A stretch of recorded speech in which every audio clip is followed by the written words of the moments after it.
How to change font size for each app on iPhone. Here's how to do it. Start by opening the Settings app on your iPhone. Then scroll down and tap Accessibility. Next, tap Per App Settings. If you don't see it, make sure your iPhone is updated to iOS 16 or later.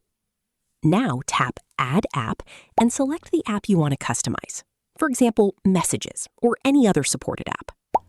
Once added, tap the app from the list and choose Larger Text. Now you can adjust the slider to make the text bigger or smaller specifically for that app. This means one app can have large text while another stays normal, depending on your preference. After setting it, just go back. Your changes are automatically saved. And that's it.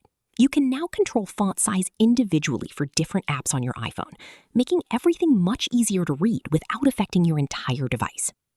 Thanks for watching.